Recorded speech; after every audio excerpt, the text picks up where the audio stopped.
निवडणूक संपूर्ण राज्यात चर्चेत आहे. जळगावचा विषय, त्याच्यामध्ये बंडखोरीचा विषय गाजतोय. आपल्या आदेशाची वाट पाहिली जाते असं सांगितलं जातं वरिष्ठ. मला वाटतं याच्यावरती दोन्ही पक्षांचे वरिष्ठ नेते आहेत ते काय आणि जळगाव असेल किंवा नाशिक असेल तर दोन्हीकडचा तोडगा जो आहे तो लवकरात लवकर निघेल. तोडगा म्हणजे काय होणार? म्हणजे महायुतीचे उमेदवार सगळीकडे निवडून येतेच. पण असं म्हटलं जात आहे की भाजप एकीकडे मैत्री म्हणतायत, युतीमध्ये लढायचं असं म्हणतायत, मात्र दुसरीकडे अपक्ष उमेदवार देऊन तेच समोर आव्हान निर्माण करतायत, बंडखोरी करतायत. तर मला वाटतं प्रत्येक कार्यकर्त्याला ज्यांनी निवडणुकीमध्ये फॉर्म भरलेला आहे, काही लोकांनी माघार घेतला, काही लोकांनी माघार घेतली नाही. मला वाटतं माननीय मुख्यमंत्री ते आपापल्या कार्यकर्त्यांशी बोलतात आणि त्याच्यामध्ये नक्कीच लोकांना काढायचं. पण आपल्या उमेदवारांनी या ठिकाणी उमेदवारी कायम ठेवणार, त्यावरती ठाम असल्याचं सांगितलेलं आहे. मला वाटतं पक्षामध्ये आदेश चालतो आणि शिंदे साहेबच्या पुढे किंवा भारतीय जनता पार्टीमध्ये मुख्यमंत्र्यांच्या पुढे कुठलाच कार्यकर्ता नसेल. लोकांचं बोलणं जे आहे त्या ठिकाणी सुरू आहे. ते लवकरात लवकर कार्यकर्ता आहेत. कार्यकर्ते बघा उत्साही असतात. कार्यकर्त्यांना जे आहे वाटतं असतं की आपण निवडणुकी लढली पाहिजे, आपली ताकद आहे त्या ठिकाणी. अल्टिमेट निर्णय जो आहे हा पक्ष घेत असतो.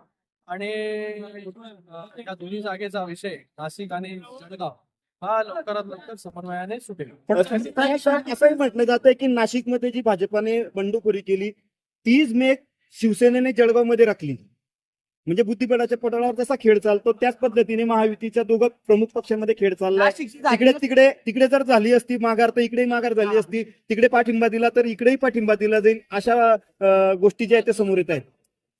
पक्षाकडून जे आहे हे वरिष्ठ नेते बोलताय आणि दोन्हीकडे एकमेकांच्या उमेदवाराला शिवाय येणाऱ्या काळामध्ये पाठिंबा कसा मिळेल याच्यासाठी आमचे सगळे ज्येष्ठ मंडळी जे आहेत, गुलाबराव पाटील साहेब स्वतः असतील, दादा मुसळे असतील, माननीय उपमुख्यमंत्री असतील, ते प्रयत्न लग्नाचा बँड वाजल्यानंतर आता काय उपयोग? गुलाब भाऊ असं म्हणतायत की लग्नाचा बँड वाजल्यानंतर आता काय उपयोग? मंत्री गिरीश पाटील यांनी बोललं होतं की नाशिकची जागा जी आहे आम्ही मला देणार होते आणि ती जळगावची जागाच्या विषयी चर्चा झाली. मात्र त्यावर मंत्री गिरीश पाटील गुलाबराव पाटील यांनी बोललं होतं की बँड वेळ गेली. बघा, मला वाटतं गुलाबराव पाटील काय म्हणाले मला माहिती नाही, पण आता ज्या काही गोष्टी सुरू आहेत त्या गोष्टीवरती नाशिकमध्ये सावंत साहेब आज सकाळपासून होते, उदय सावंत, त्यानंतर गिरीश महाजन होते, पण अजूनही त्यांना अद्यापपर्यंत माघारीसाठी आणि या सगळ्या गोष्टीसाठी यश मिळालेलं नाहीये, प्रयत्न कमी पडतायत. तुम्हाला सांगतो की प्रयत्न जे आहेत त्या ठिकाणी सुरू आहेत आणि प्रत्येक कार्यकर्त्यांनी हे समजून घेतलं पाहिजे की ही आपण महायुतीमध्ये आहोत, अलायन्स मध्ये आहोत आणि अलायन्स मध्ये जे आहे त्या अलायन्स मध्ये महायुतीमध्ये कुठेही मिठाचा खडा पडला नाही. हे जी दक्षता जी आहे ती प्रत्येक कार्यकर्त्याने घेतली पाहिजे. प्रत्येक पक्षाने जी आहे ती घेतली. शिंदे साहेब तुमच्या वाढदिवस होता. तुमच्या भाषणाच्या सुरुवातीला कार्यकर्त्यांनी प्रतापराव यांना आमदार करा अशी घोषणाबाजी केली आहे. कार्यकर्त्यांमध्ये या निवडणुकीबद्दल अद्यापही नाराजी आहे. यांची नाराजी कशी दूर करणार आहे आपण? तेच सांगितलं तुम्हाला, त्याच्यावरती बातचीत सुरू आहे. बोलत होते.